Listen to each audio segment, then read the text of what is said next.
Mesdames, Messieurs, bonjour et merci de prendre ce rendez-vous de l'actualité sur Eden Télévision. Publication ce mercredi des statistiques des meilleurs candidats au baccalauréat 2021. Fréjus Josué Godemey est le premier sur le plan national. Nous ferons son portrait dans ce journal. Revue du plan annuel de travail du ministère des Affaires sociales et de la microfinance, c'était ce mercredi à l'Infosec de Cotonou. Et puis au Japon, alors que la France a récolté cette nuit son 9e médaille olympique, la COVID-19 continue d'inquiéter les autorités et la population.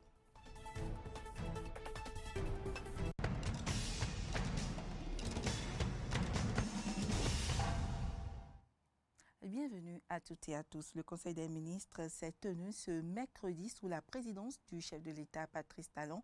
Des mesures normatives ont été prises telles que l'adoption du décret fixant la structure type des ministères, l'adoption du décret portant transmission à l'Assemblée nationale du projet de loi sur la protection du patrimoine culturel. On fait le point de cette décision avec le secrétaire général adjoint et porte-parole du gouvernement, Wilfried Léandre Ngwedi. À l'issue de la séance, les décisions ci-après ont été prises. Au chapitre des mesures normatives, la transmission à l'Assemblée nationale pour examen et vote du projet de loi portant protection du patrimoine culturel en République du Bénin. Le ministre du Tourisme, de la Culture et des Arts veillera, en relation avec le ministre de la Justice et de la Législation, à l'aboutissement de la procédure législative. Ont été adoptés, au titre des autres mesures normatives, le décret fixant la structure type des ministères, de même que les décrets portant nomination des membres et du président des conseils d'administration des structures ci-après.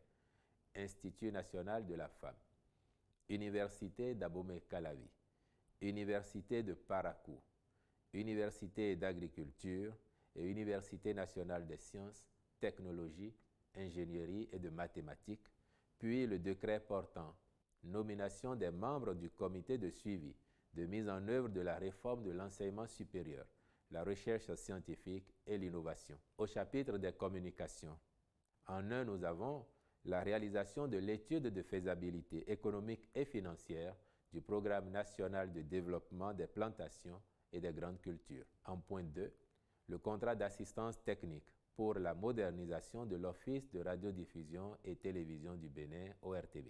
La révolution numérique génère de nouveaux paradigmes dans le secteur audiovisuel. L'ORTB, pour faire face à ces mutations, doit se mettre aux normes par des investissements en équipements et matériel modernes, ainsi que le développement d'expertise métiers en son sein. En point 3, la poursuite des prestations de l'Agence nationale de l'assurance maladie ANAM et de l'Agence nationale de gestion de la gratuité de la césarienne par l'Agence nationale de la protection sociale.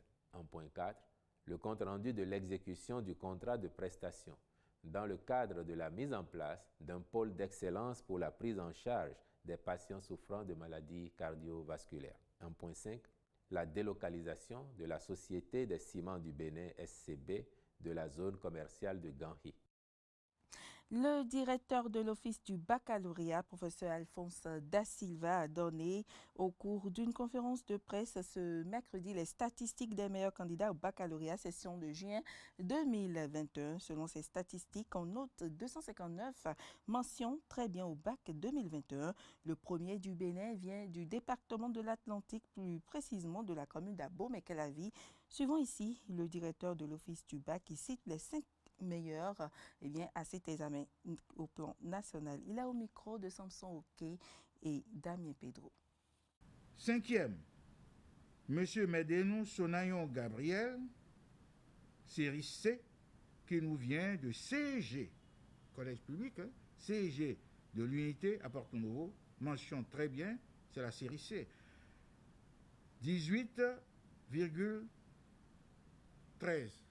4e, Godonou Michel Rocard Thierry, série C, qui nous vient du collège catholique Hibiscus de Parakou. Mention très bien, 18,23. 3e, Monsieur Tchani Yakoubou Fetou Hamdan, série C, collège catholique Saint-Augustin de Natijango. mention très bien. Moyenne 18,31. Le deuxième.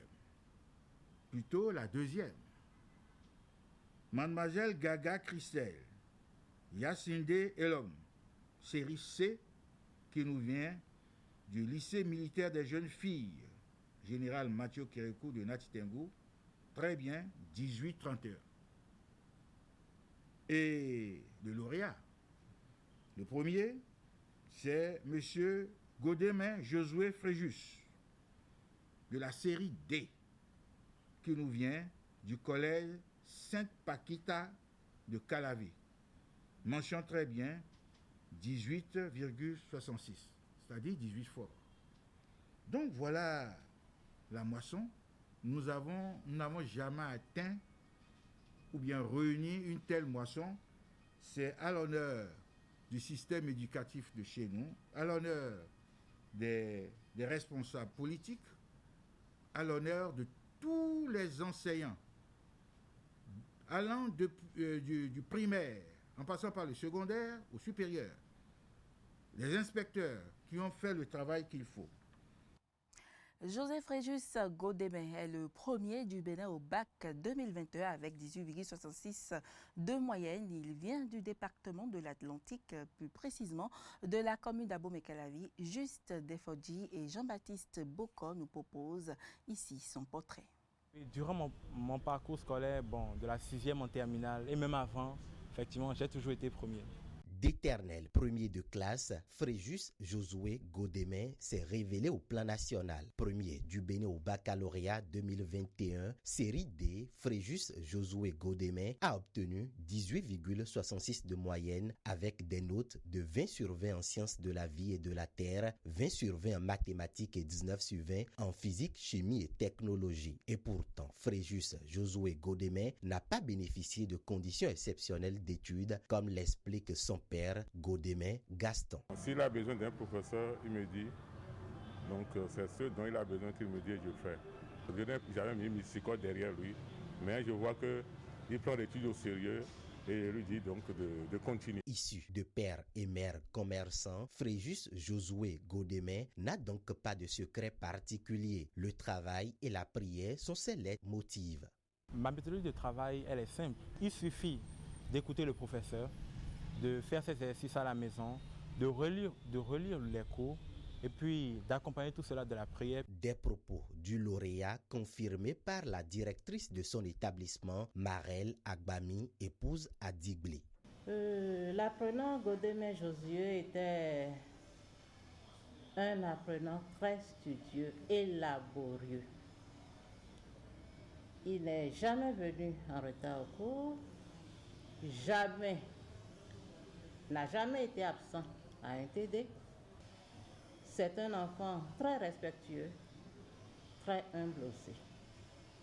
C'est un enfant qui n'est jamais satisfait. Tant qu'il n'a pas la totalité des points, par exemple, dans une évaluation, il réclame. Et quand il n'a pas compris quelque chose, tant qu'il n'a pas compris, il ne lâche pas l'enseignant. Pour la mère de Fréjus, c'est un enfant très docile. Il ne passe pas tout son temps dans les cahiers. Il travaille aussi et il aide maman aussi. À 18 ans, le jeune bachelier est encore indécis sur le choix de sa filière universitaire. Pour l'instant, le choix n'est pas encore fixé. J'ai certaines filières qui me sont proposées et puis j'ai certaines idées. D'ici là, je validerai mon choix.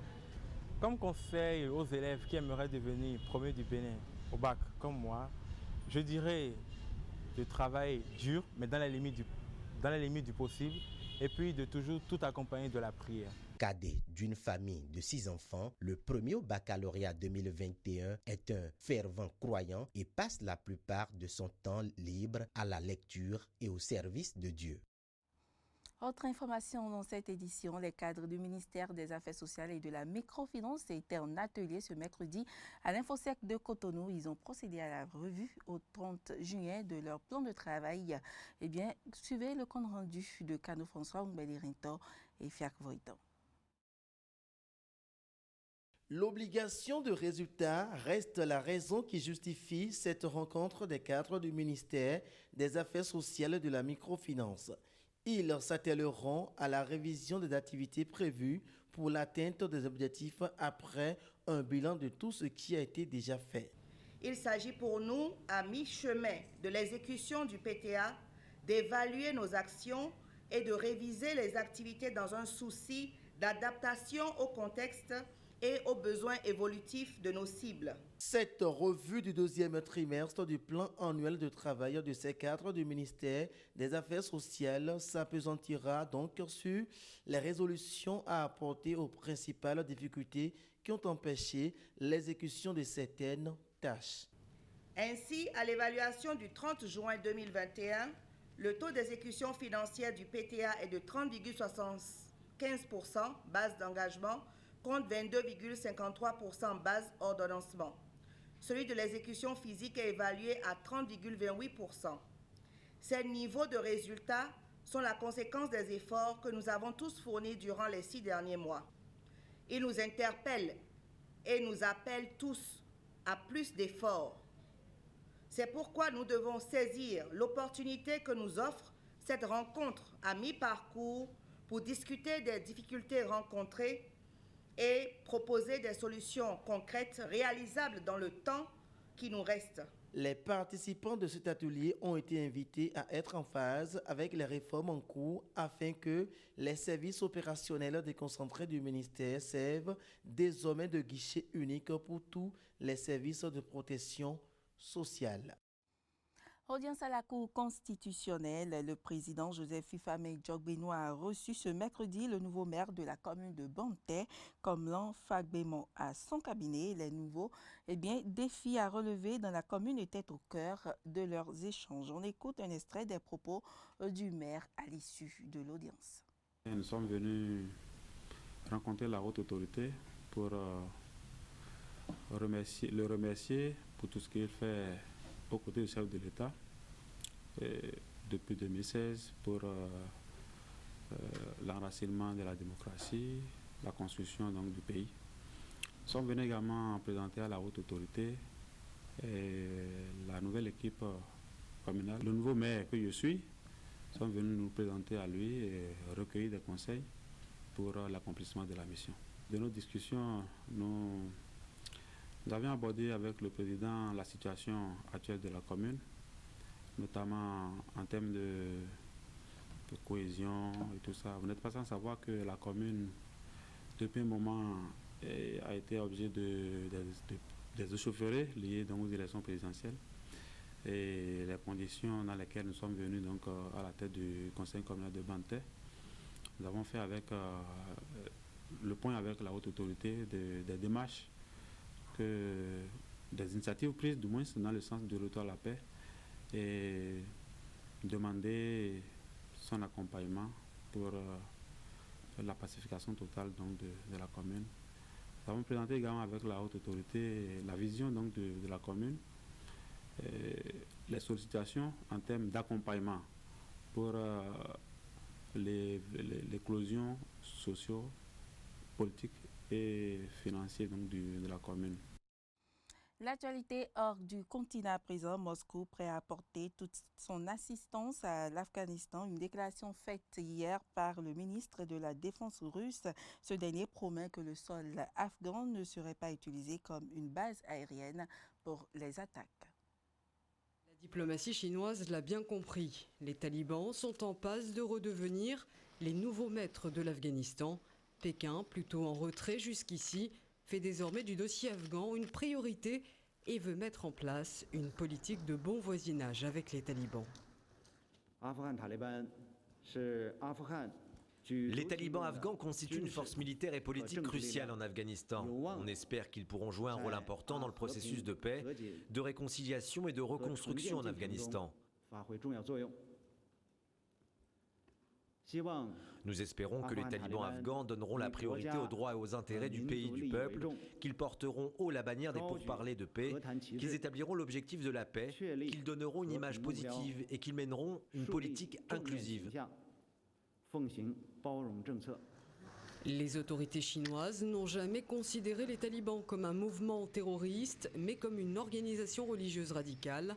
La Chine promet donc de ne pas interférer dans les affaires afghanes. En réponse, les insurgés assurent que le sol afghan ne sera pas utilisé contre la sécurité des autres pays. Des voisins de l'Afghanistan particulièrement inquiets face à la progression éclair des talibans. Les insurgés se sont notamment emparés de zones à l'extrême nord-est du pays, frontalière de la Chine. La frontière terrestre entre les deux pays est mince, 76 km de longueur et 100 points de passage routier.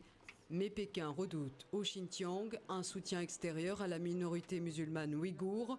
Une reconquête du territoire afghan qui inquiète un autre pays de la région, l'Inde, allié de l'actuel gouvernement de Kaboul et des États-Unis, et rival du Pakistan, soutien de longue date des talibans. Le chef de la diplomatie américaine tente de rassurer New Delhi. Nous sommes tous les deux attachés au fait qu'il n'y a pas de solution militaire au conflit qui affecte l'Afghanistan. Il doit y avoir une résolution pacifique qui exige que les talibans et le gouvernement afghan se mettent à table. Même si nous retirons nos forces d'Afghanistan et que l'OTAN et d'autres retirent leurs forces, nous restons très présents en Afghanistan. Nous avons non seulement une ambassade forte là-bas, mais aussi des programmes importants qui continuent de soutenir l'Afghanistan sur le plan économique, grâce à l'aide au développement, mais aussi une assistance sécuritaire. Avec le retrait des troupes américaines d'Afghanistan, l'avancée sur Kaboul des talibans semble pour beaucoup inéluctable. Le président afghan, Ashraf Ghani, parle lui d'une invasion sans précédent en termes d'échelle, d'étendue et de timing. Et puis au Japon, alors que la France a récolté cette nuit son 9e médaille olympique, la COVID-19 continue d'inquiéter les autorités et la population. Tokyo a enregistré hier plus de 3000 nouveaux cas, un record pour une nouvelle journée consécutive. Dans le quartier animé de Shibuya, les Tokyoïtes font part de leurs inquiétudes. Je suis assez inquiète. Quand je suis dans ma vie quotidienne, je ne sais pas qui est infecté. 3177 nouveaux cas de Covid-19 ont été enregistrés ce mercredi. Un record absolu pour la capitale japonaise, qui dépasse pour la première fois de la pandémie les 3000 infections en une seule journée. Pour les habitants, très critiques sur la gestion de la pandémie par le gouvernement, difficile de ne pas faire le lien avec les dizaines de milliers de visiteurs autorisés à entrer dans le pays à l'occasion des Jeux Olympiques.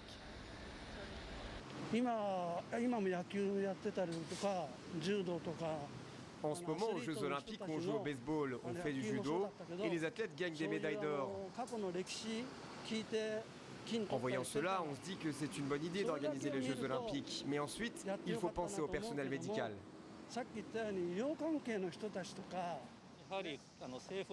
Je pense que le gouvernement ne ressent pas la gravité de la situation et qu'il se concentre uniquement sur les Jeux Olympiques. Un lien de cause à effet contesté par les autorités japonaises. Those who have come to Japan for the Olympic Games in a bubble. Ceux qui sont venus au Japon pour les Jeux Olympiques sont dans une bulle. Ils ne se mélangent pas vraiment avec le grand public japonais. Il y a quelques cas qui ont été testés positifs avec les tests PCR, mais ils ont été isolés. Et je pense que le comité d'organisation olympique s'en occupe assez bien. I think the organizing committee is taking care of them fairly well. Concernant la vaccination, si le gouvernement avait promis un pays 100% immunisé avec la tenue des Jeux Olympiques, c'est seulement 26% des Japonais qui sont aujourd'hui pleinement vaccinés. Pour les autorités, il est donc primordial de convaincre les jeunes générations de se faire vacciner, responsable selon certains experts de la flambée actuelle des infections. Même si nous avons ralenti un peu la vaccination, ça va. Nous devons plutôt nous adresser aux jeunes pour qu'ils comprennent qu'il est nécessaire de se faire vacciner. J'envoie donc un message aux maires, ne vous préoccupez pas de la vitesse de la vaccination, mais tendez la main aux jeunes de votre ville et convainquez-les que c'est une bonne idée de se faire vacciner.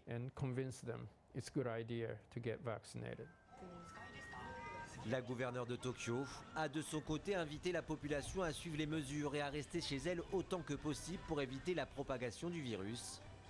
La capitale nippone est d'ailleurs jusqu'à la fin des Jeux Olympiques sous le coup de son 4e état d'urgence sanitaire. Mais à l'inverse de nombreux pays, le Japon ne prévoit pas de sanctions pour les contrevenants, le gouvernement comptant essentiellement sur la bonne volonté des citoyens. Et ce sera tout pour ce 13h. Merci pour l'attention et à très bientôt.